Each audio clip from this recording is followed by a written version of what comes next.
궁금했던 세계의 반응, 글로벌 리플, 글리 시작하겠습니다. 여러분은 길거리를 돌아다니면서 스마트폰을 가지고 다닐 때 어디에 두고 다니시나요? 옛날에 쓰던 폴더폰일 때는 앞주머니에 놓고 다녔겠지만 스마트폰이 점점 커지다 보니 앞주머니에는 거의 넣지 않을 거예요. 주로 손에 쥐고 다니거나 때로는 가방 아니면 뒷주머니에 넣고 다닐 겁니다. 손에 쥐고 다니면 들고 다니는 게 귀찮기도 하고 가방에 넣으면 넣었다 꺼냈다 하는 게 번거로울 텐데요. 이것은 지갑도 마찬가지죠. 그래서 우리가 선택하는 건 뒷주머니죠. 그런데 우리가 자연스럽게 뒷주머니에 넣고 다니는 모습을 본 외국인들은 경악을 금치 못한다는 것 알고 계셨나요? 외국에서는 절대 뒷주머니에 중요하거나 비싼 물건을 넣지 않는다고 합니다. 왜 그럴까요? 예상하시겠지만 소매치기 때문인데요. 앞주머니에 있으면 내 거, 뒷주머니에 있으면 남 거라는 우스갯소리까지 있을 정도이죠. 심지어 팀 단위로 활동하며 정신을 혼란하게 만들고 손에 쥐고 있는 물건까지도 훔쳐가는 경우가 있습니다. 정말 충격적이라고밖에 할 수가 없는데요. 유럽 여행을 준비하는 커뮤니티를 가보면 소매치기를 당했다는 글을 손쉽게 찾아볼 수 있습니다. 그래서 소매치기를 방지하기 위해 스마트폰을 줄로 연결해서 손목에 묶어놓고 다닐 수 있는 용품까지도 잘 팔린다고 하죠. 하지만 우리나라에서는 소매치기를 뉴스로만 들어봤지 실제로 겪었거나 직접 눈으로 본 경우는 크게 없을 거예요. 그래서 소지품을 비교적 편하게 지니고 다닐 수가 있는 것이죠. 우리에게는 당연하다고 생각했던 것이 외국인의 입장에서는 신기하고 놀랍게 여겨지는 게 당연할 수밖에 없습니다. 한편 글로벌 영어 커뮤니티에 관련 글이 올라와 소개해드리겠습니다. 이번에만 벌써 두 번째로 핸드폰을 도난당했다. 첫 번째 소매치기를 당하고 나서 신경 써서 앞주머니에 들고 다녔는데 잠깐 가방에서 물건을 꺼내기 위해 뒷주머니에 넣은 순간 몇 초 만에 보니 없어졌어. 코로나 때문에 관광객이 줄어들어서 그런지 소매치기가 더 극심해졌다. 재작년에 한국에 갔을 때는 한국인들이 카페에서 노트북을 두고 화장실을 가는 모습을 보고 누가 가져갈까 지켜보고 있었는데 단 한 명도 없었어. 한두 번도 아니고 그들은 전혀 소매치기에 대해 신경 쓰는 모습이 아니었다. 심지어 카페에 들어오자마자 스마트폰을 테이블에 올려두고 주문을 하러 가는 경우도 있었어. 나중에 알아보니 한국은 그런 나라라고 하더라고. 적절한 일자리가 없어서 소매치기가 늘어나고 있는 프랑스는 더 이상 선진국이라고 인정받을 수 없을 것 같다. 이처럼 우리나라의 소매치기가 없는 모습과 프랑스에 대비되는 모습에 부러움이 느껴지는 외국인의 글이었는데요.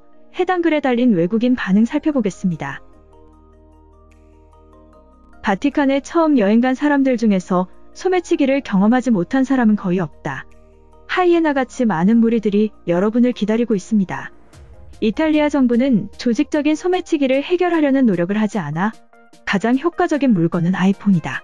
대부분의 사람들이 $1000가 넘는 스마트폰을 장난감처럼 취급하고 있거든. 그들에게 술집이나 카페에 있는 아이폰을 줍는 것은 너무나도 쉬운 일이지. 수많은 여행객들이 피해를 봐도 경찰들의 대응은 안일하다. 3년 전에 부산으로 놀러 간 적이 있는데 한국 사람들은 소지품에 대한 안전불감증이 있는 것 같아. 해변에도 지키는 사람 없이 물건을 펼쳐두고 바다로 들어가곤 해. 술집이나 클럽에서는 훨씬 더 심각해.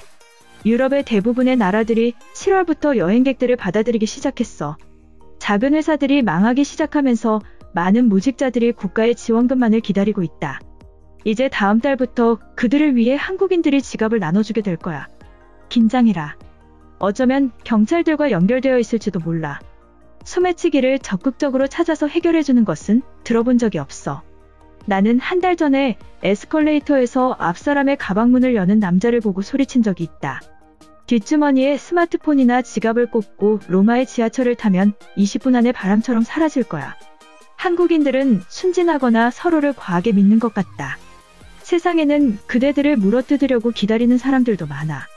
파리에는 전 세계의 관광객들이 몰린다. 언어가 안 통하거나 국가의 지원을 받지 못하는 그들의 유일한 해결책은 스스로를 지키는 것이다.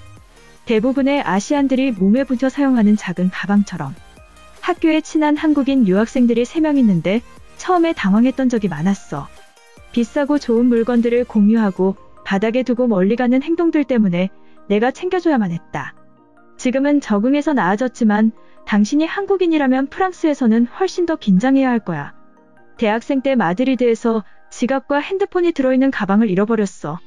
그 지갑은 지금의 남편이 선물해준 첫 번째 생일 선물이었는데 지금도 생각하면 속상하다.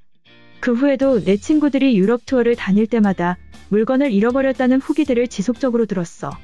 시카고에서는 여러 범죄가 일어나지만 소지품의 절도는 특히 유럽에만 많은 것 같다. 한국인들이 절도에 대해 불안함이 없는 것이 좋은 것인지 나쁜 것인지 판단하기 어렵다.